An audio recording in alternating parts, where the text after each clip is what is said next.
Um, Welcome back to the final segment of this workshop. As a refresher, we've gone through the basics of compilers, what they are, what they're used for, and we've gone through scanning, which is breaking down the source language into tokens, and parsing, which breaks down tokens into abstract syntax trees and make sure that the program is using the tokens correctly. And I think we also covered semantic analysis last time, which is basically verifying that you're working with the type system correctly, like not assigning a string to a Boolean variable or something. So yeah, after we do semantic analysis, we can optionally do some optimization, and then we can then use the abstract syntax tree to spit out some assembly code, which CPUs can directly run. And by the way, you'll hear that some lower level languages like C++ are faster than higher level languages. And that just means that the compilers for those languages can do a lot more optimization compared to higher level languages, which implies that the programs in assembly can run much faster. So yeah, let's get started. So assembly refers to the languages that CPUs can directly run, and these languages can directly move, manipulate, and store bytes in registers. You all know what registers are, right? They're just locations that the CPU can store data in and directly access. So all assembly languages have the following elements. We have directives, which are structural information, like the .file directive indicates the name of the file. Then we have labels, which gives things names, like this should give the name LCO to this location, the register RBP. And instructions are actual assembly code.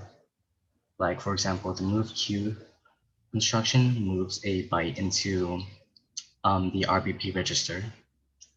So most compilers compile source languages to assembly language, and that varies a little based on what CPU you're using. Like, for example, Intel CPUs use the x86 assembly language.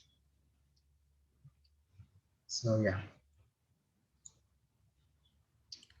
So after we generate and optimize our abstract syntax tree, or AST, we're going to consider each element of the program in isolation. And we're going to first start with expressions. So for expressions, we can just do a post-order traversal, which I'm going to illustrate in a bit. So for the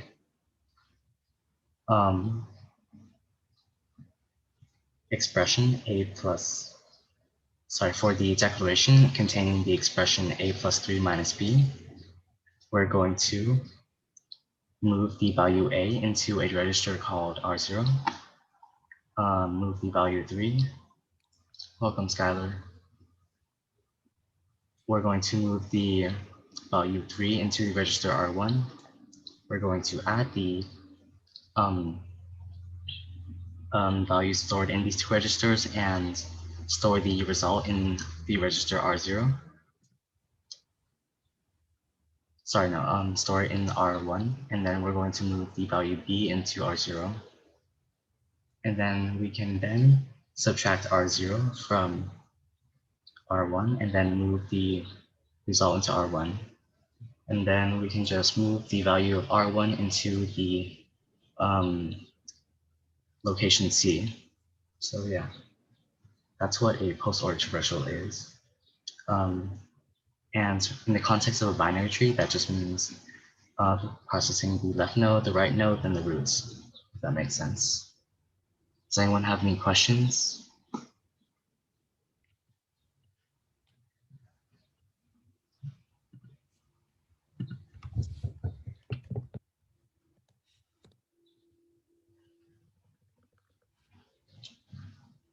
Yeah, Harry. All expressions will be parsed as binary trees, which are like nodes that branch out in one of two directions, if that makes sense.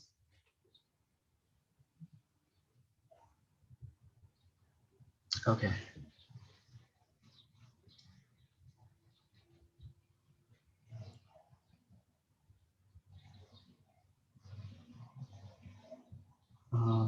If you guys don't have any other questions,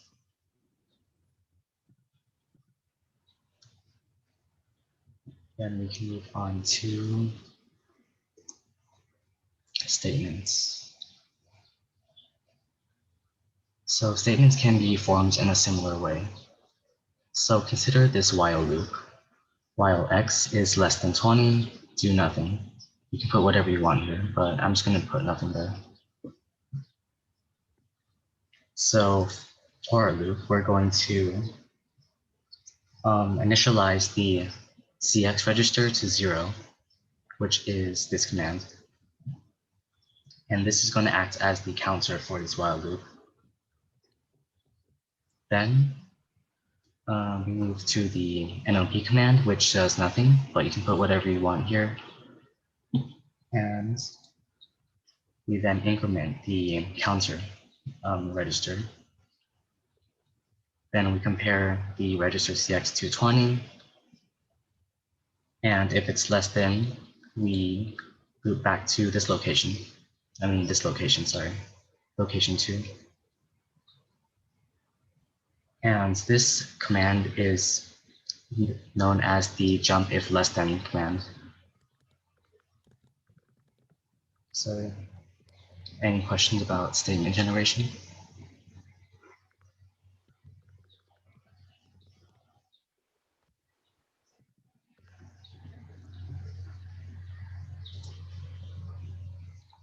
The first line initializes the counter register.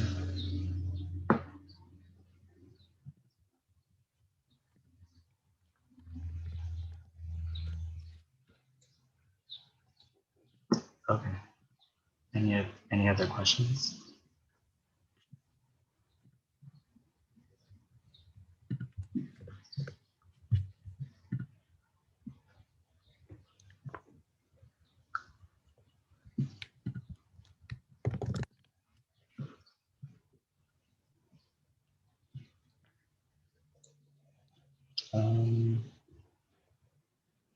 Okay.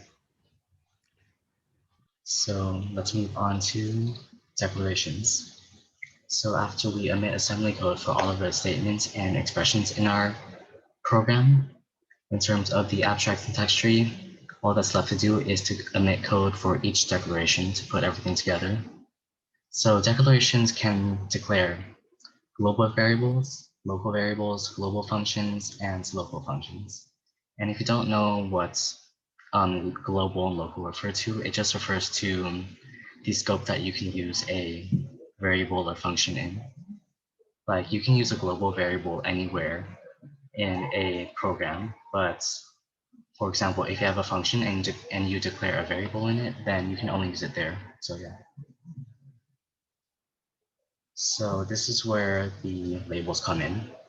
So the declaration int x is equal to 10 is converted to this assembly command dot quad 10, and this dot quad just allocates a register that can be accessed by any part of the assembly program.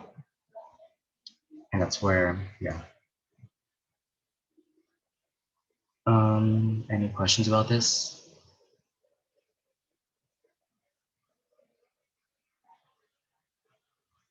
Or am I going too fast? For local variables, I think I actually no, I forgot the label for local variables, but there's a similar label for those that specifies the scope that you can access it in.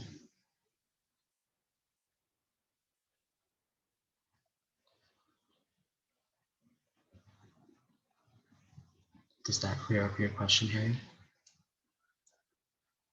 Okay, thumbs up. Great.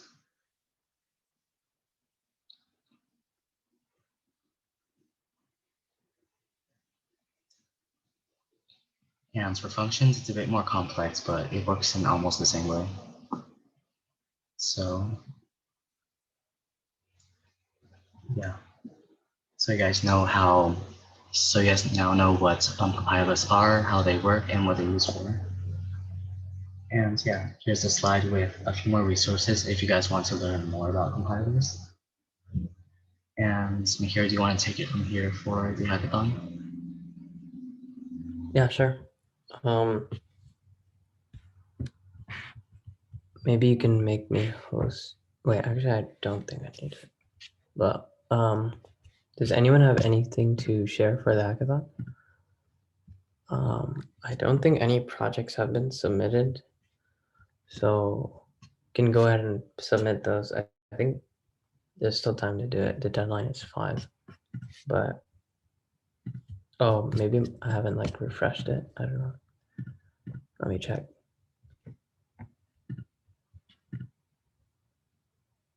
Ah, I see. Yes.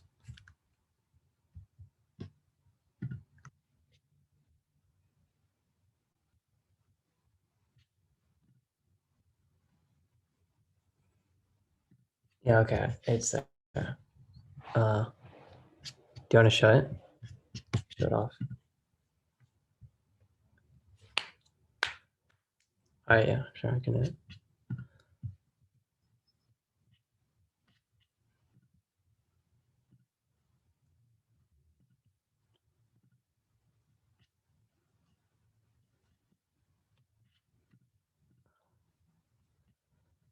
Okay. Hopefully you guys can see it. So it's called Broken Geometry Dash. Cloud data feature that's only okay.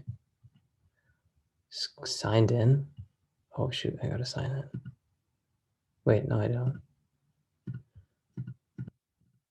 I like this guy. Oh, what? Oh, I'm bad at the game. Oh, this is actually pretty nice.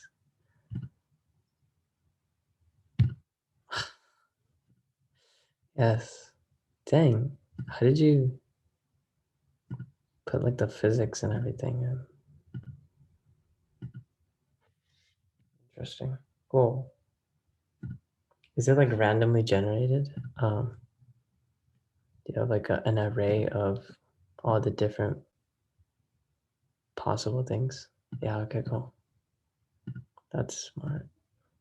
Ooh. Dang it. All right, this one's easy. You don't have to. Oh, what the? Is there like certain lives you have, or is it just unlimited?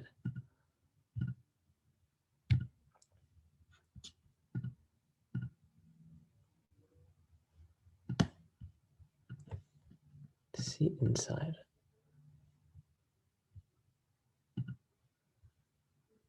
All right, let's see this.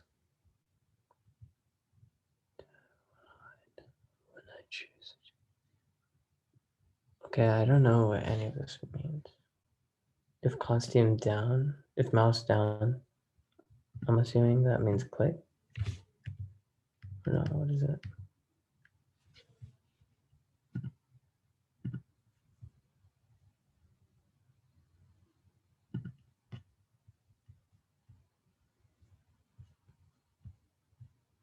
Wait, this is all I cut? Holy cow.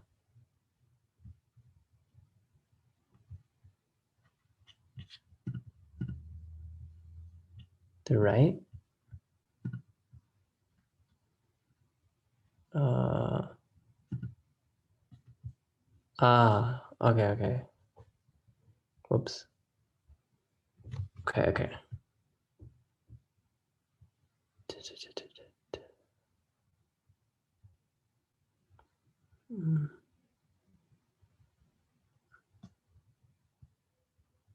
Or mouse down. Alright, so I can press W, mouse down, or up arrow. So Y velocity to 10, repeat.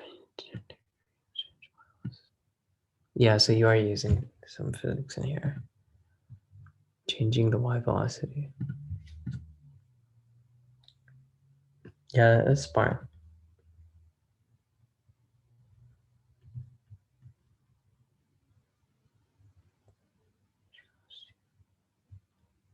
is quite complex. Usually like Scratch is like the Scratch code is like a lot simpler, but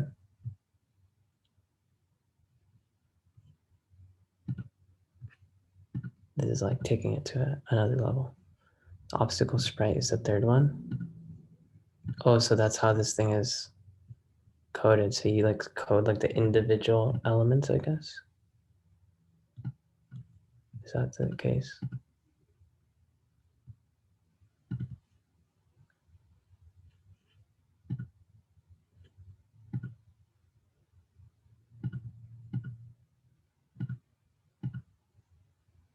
Okay.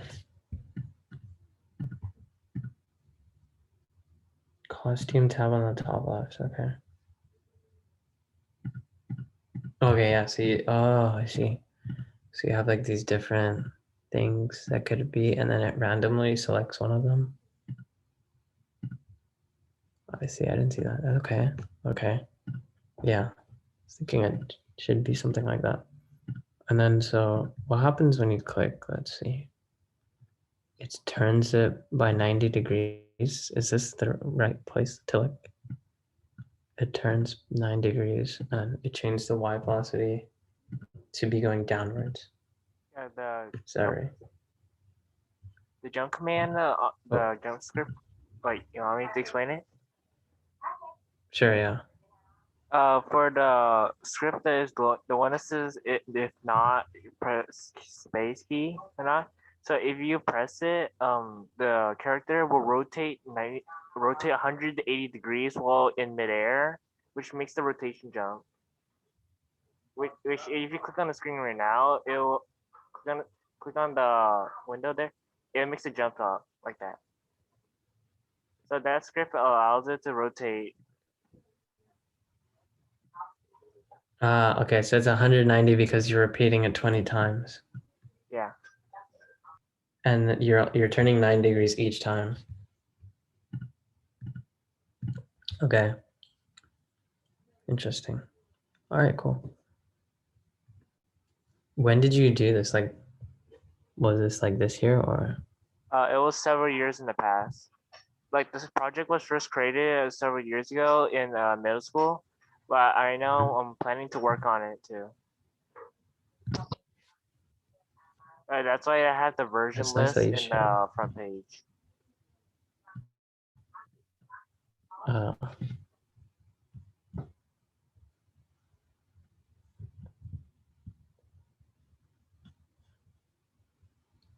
rotation transition. Yeah. All right. That's pretty cool.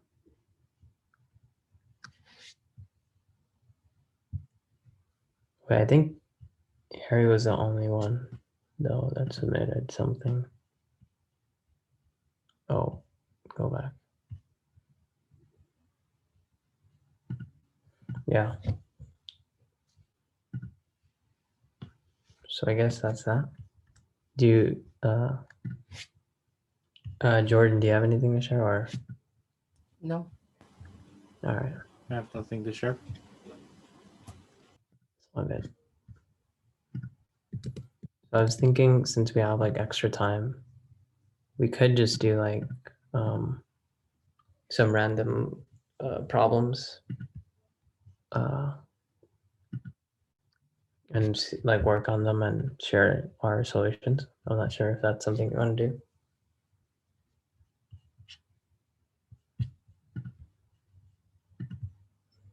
Let's see. Let me find one good one.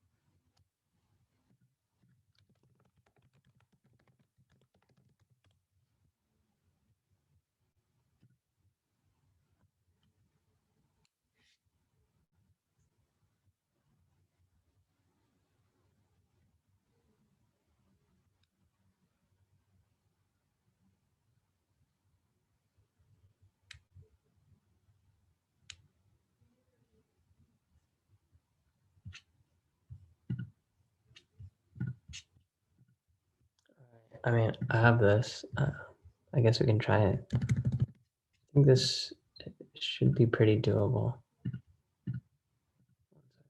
I'll put it in chat. Hopefully it doesn't get like not readable. Okay.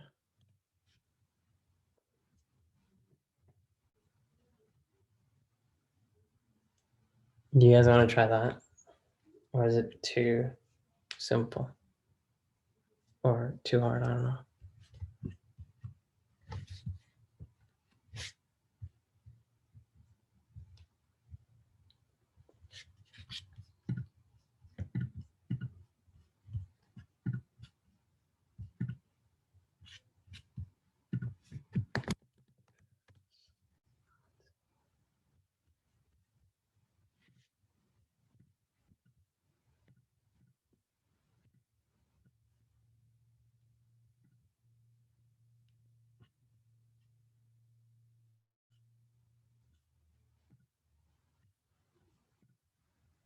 So it says test the conjecture. So I'm assuming it's asking us to write like some kind of function where it takes in a number n, and then the sequence should eventually reach 1. So we have to see if it reaches 1. So like, let's say I put in like 2, right? Like into the function. Since it's even, the next number will be n divided by 2. So 2 divided by 2 is 1. So then that would be a case where it's true. And if we chose like 11, then the next number would be 11 times 3. I think, not sure if that's even or odd. I mean, if it's even, then it would just be 0. Like, I don't know. But it would just stay 0 if you do 0 divided by 2, right? You're right. Oh, it says any positive integer. But yeah. So yeah, if we chose like 11, it would be 11 times 3, which is 36 plus 1. Is that it? No, sorry. 11 times 3 is 33 plus 1 is 34.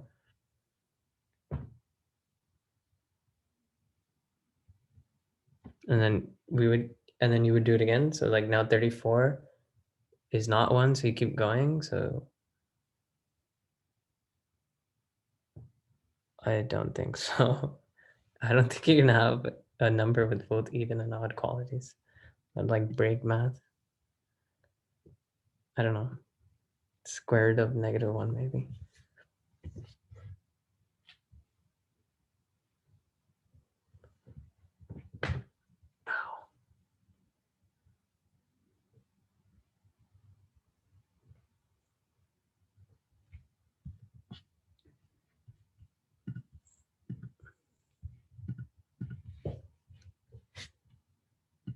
All right, I'm gonna try doing it in REPL.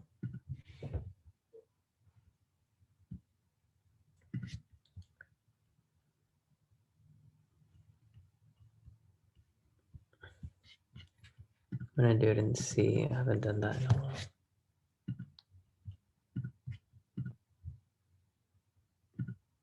Actually, we don't even have to solve it. We could just like discuss it, I guess. The way I would do it is do a while loop or a recursive function. Like the while loop would be while it's like not equal to 1. But that could lead to an infinite loop, couldn't it? If it like never reaches 1. I guess that proves our conjecture then though. Or disproves it.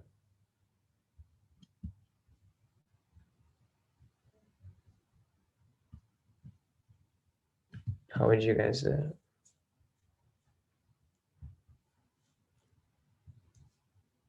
It's probably a faster way to do it.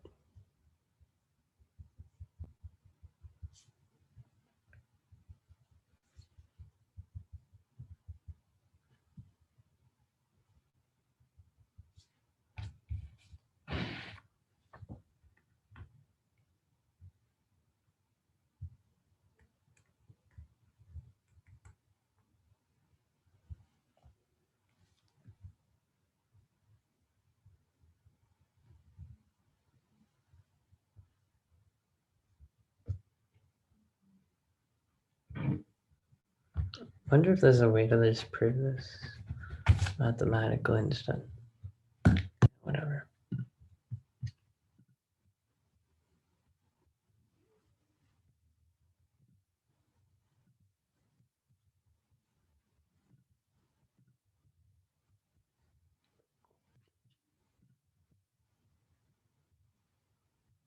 Oh, it is? It's unsolved? Whoops. I didn't know anything about it.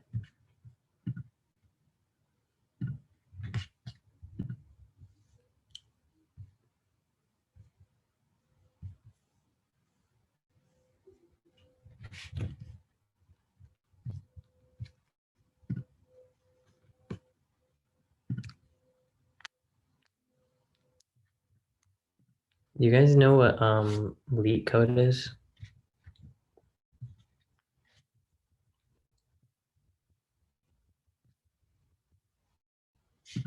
Can I do like a poll or something? No, I can't.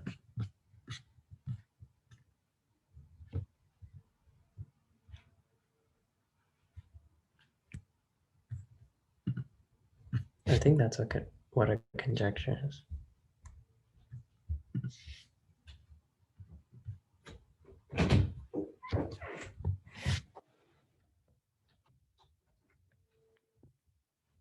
Sorry about that.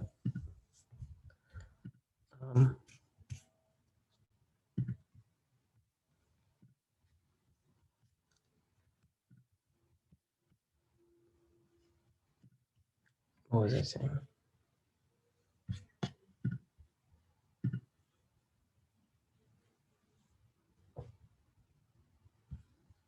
Oh, I see.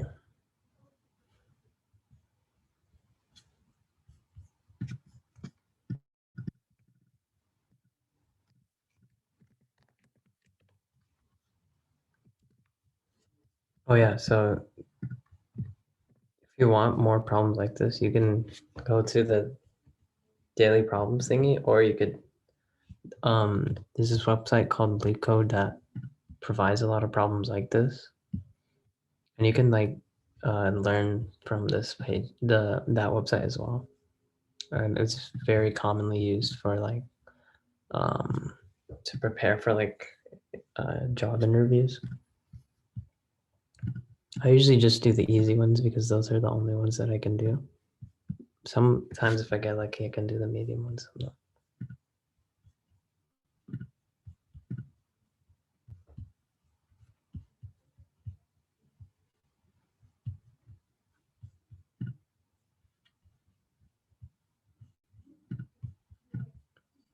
I mean, we could put our collective brain power and try to solve a medium one.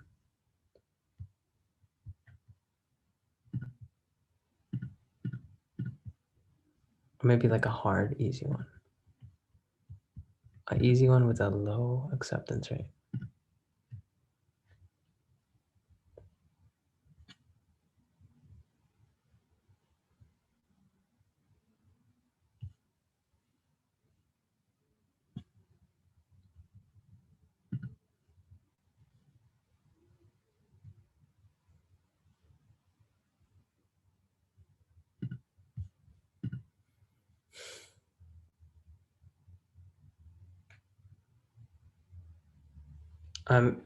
Yeah.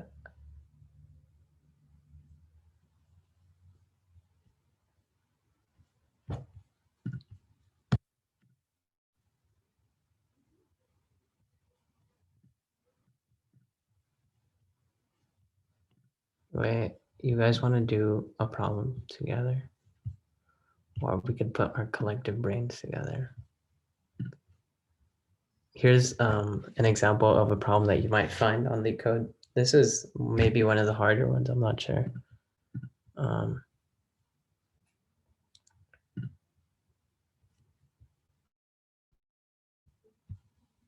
So the problem asks to basically count the number of primes less than a non-negative number n. So the example they give is 10, and there's 4 primes from 1 to 10, and those are 2, 3, 5, and 7. So I think you need to know a little bit of math here because, or if there's like some kind of method that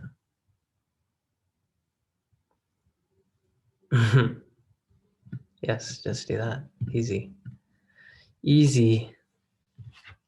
I'm pretty sure, isn't there a thing where you like keep dividing it or something? You take like the modulus of the two numbers and keep going. Oh shoot, I forgot.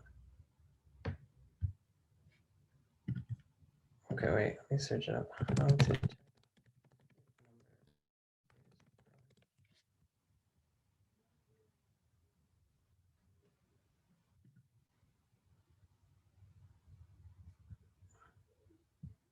Where is it? Yeah, it's some kind of modulus thingy. Oh yeah, there could be like if it's divisible by 2, it's not 1, obviously. No. So like it's all the numbers from 1 to 15.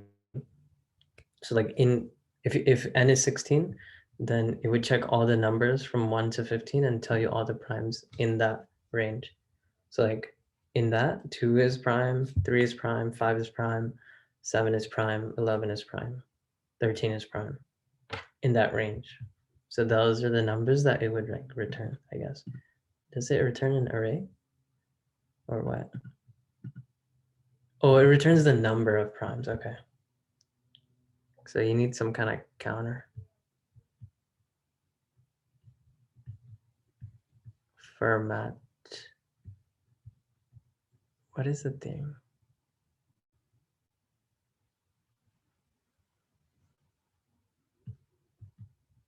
Shit, there's like a.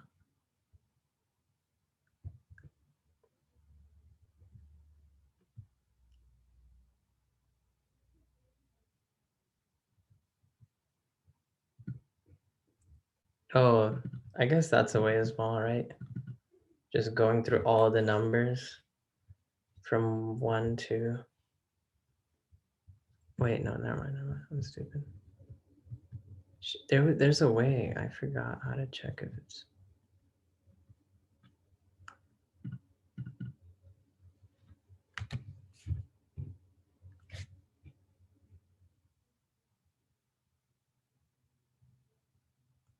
Is it this guy?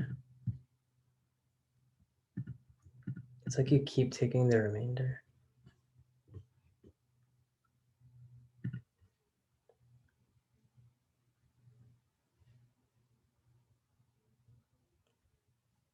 Okay. I think this might be it.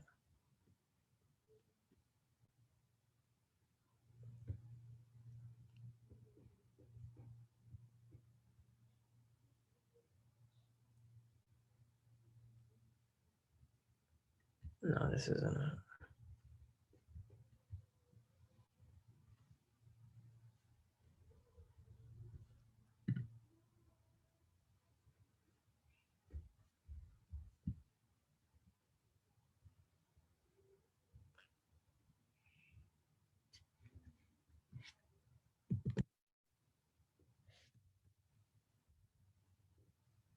I'm just gonna look at the solution. Wait, submit this.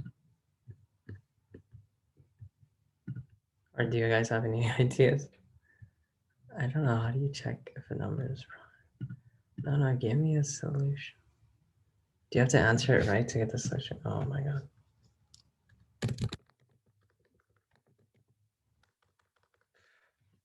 Let's do a different problem. Like an easier one.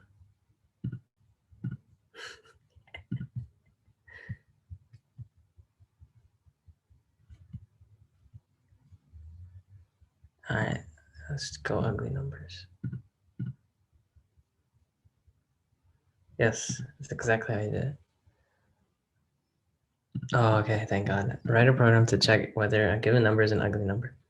Ugly numbers are positive numbers whose prime factors only include 2, 3, and 5. So 30? Wait, is that what it is? Oh, okay, never mind. Okay. I see.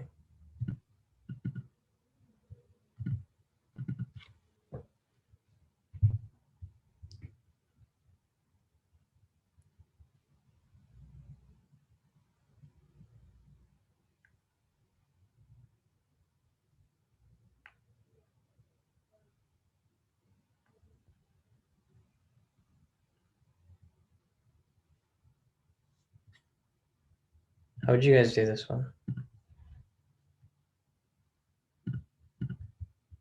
So basically you have to kind of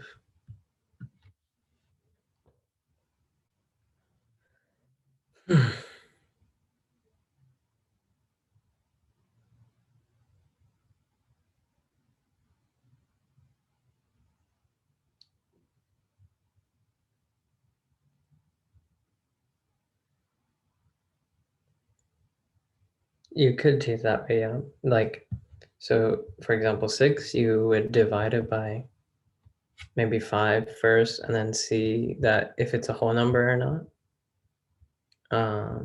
And if it is, then you go on.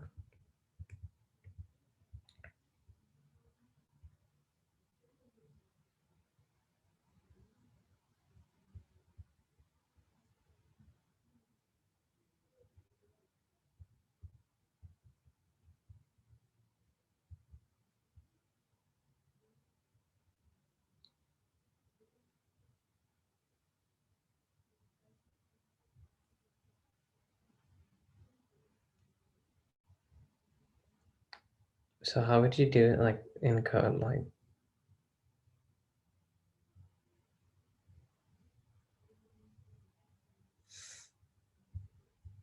how do you check if the result is like a whole number?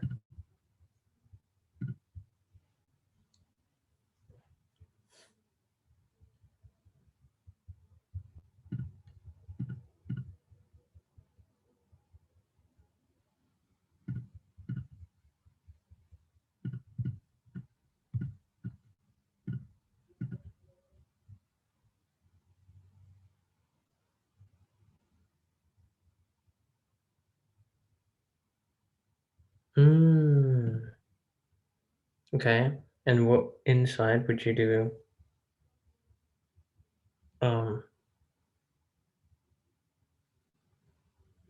Something like if num mod 2 is equal to 0, then num divided by 2 or something like that. Okay, let me try that one. Yeah, that's a good idea. I've completely forgot about modulus.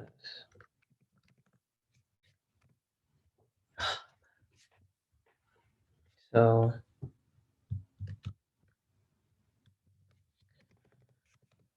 mod 3.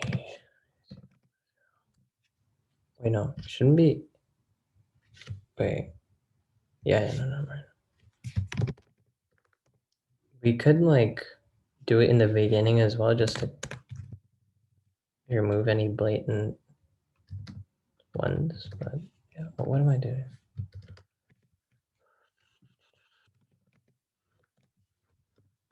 Better way. I'm sure there's a better way. Okay, so the percent sign is a modulus. It's called modulus. Yeah, so it returns the remainder. So let's say you do 6 mod 5.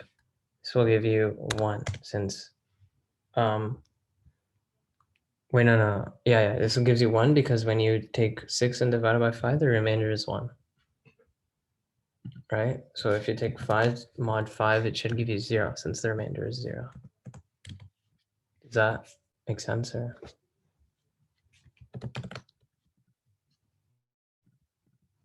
Yeah, okay, cool.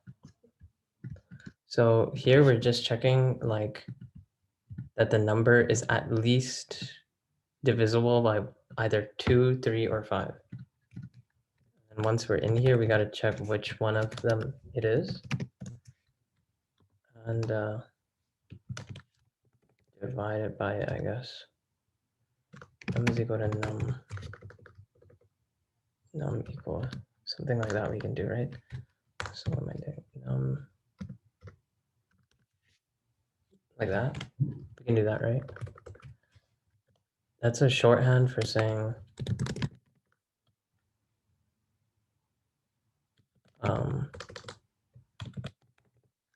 num is equal to num divided by 2. So if num was like 4, then num would now be 2.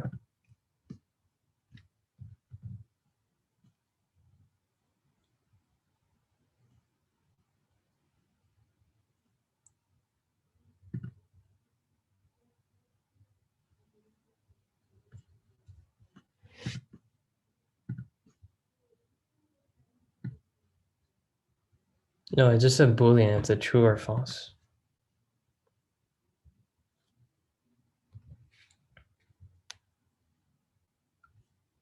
Oh wait, when would we stop? When would we stop in this scenario? Because like finally you would get a 1, and then you would come here and then you would return false. So I guess if 1, then return true, something like that we need to put in, right? Or am I, or no? Wait, what? Right?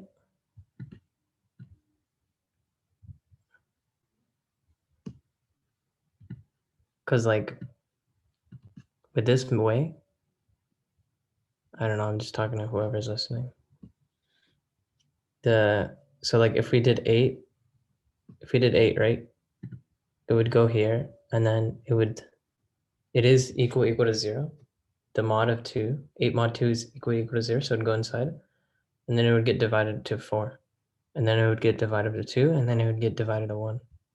Yeah, so if it does you reach 1, that means it is. Oh, okay. Sorry, I didn't see.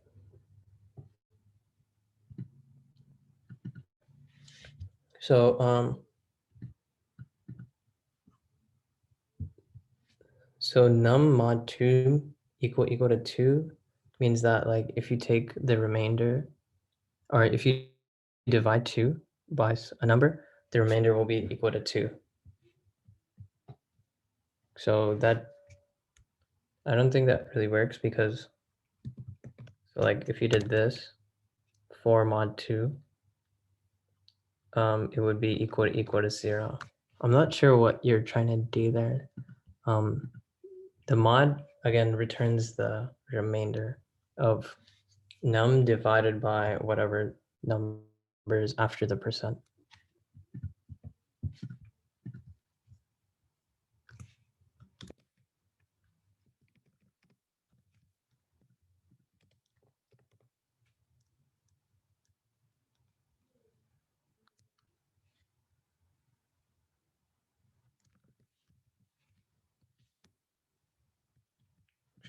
These guys.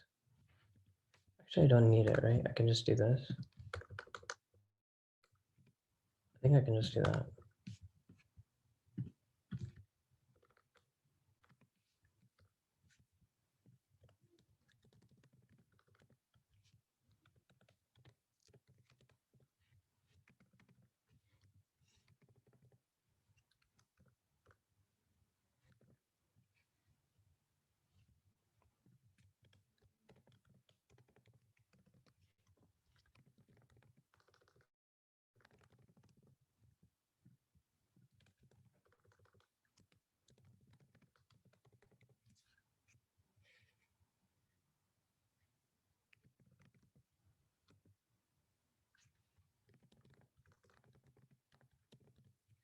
Something like that. And then else return false.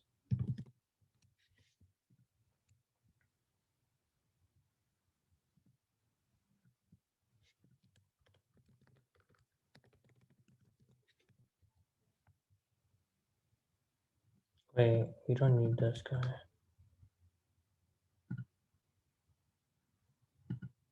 I know, but we do need an else. Okay, whatever.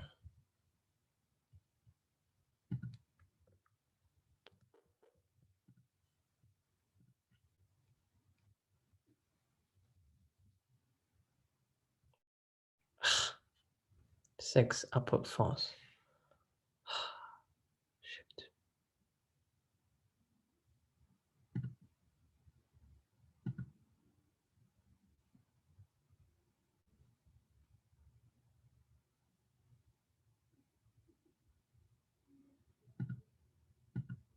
Wait, what? I don't know what I did wrong.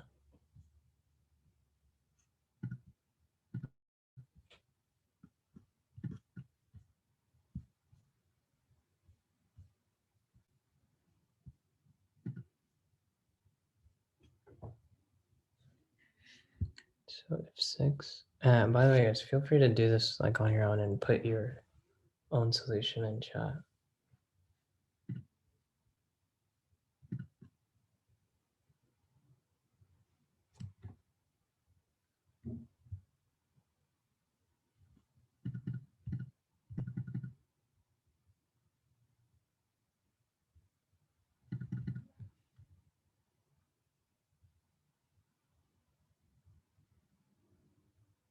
Wait a second.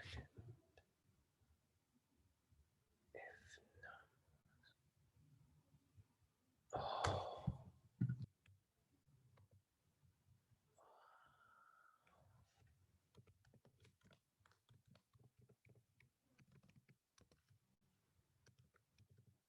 Do it here.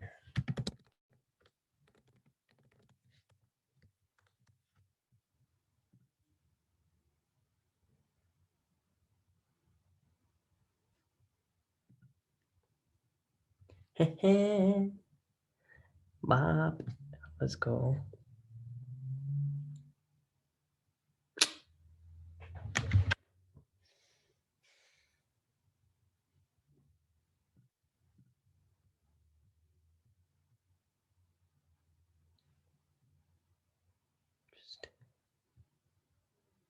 Huh. Else if while n is not equal to 1. Ah.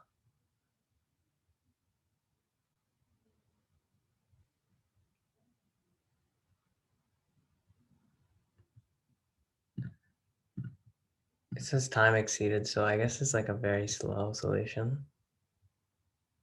But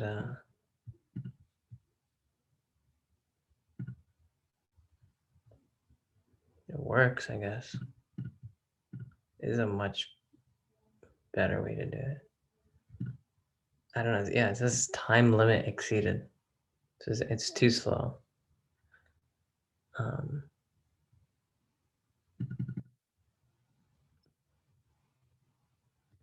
I don't need this actually.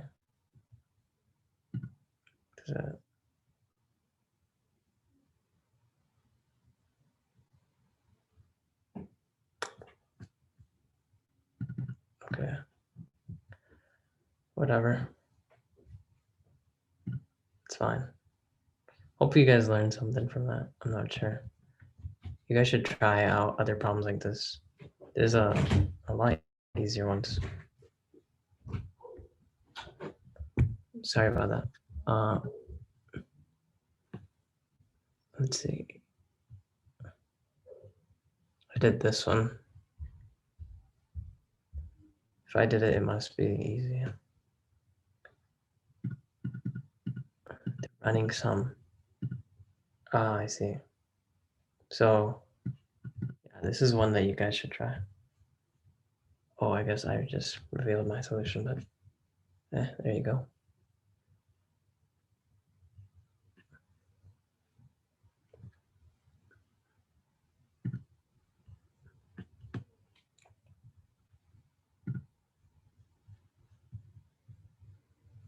All right. It's a bit of a slow day. Sorry about that. I don't think we have anything else for you. I think next week we're doing the cybersecurity stuff, so we'll be doing some hacking. So yeah, it's pretty exciting. And I think the CTF is also coming up for those of you that are in that. And yeah. Oh no, that's next week. I think we're doing cybersecurity.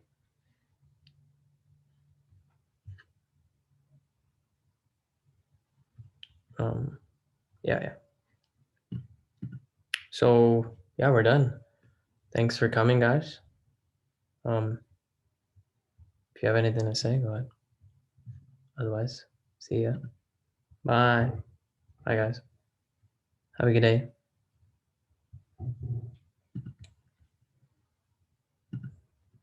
All right.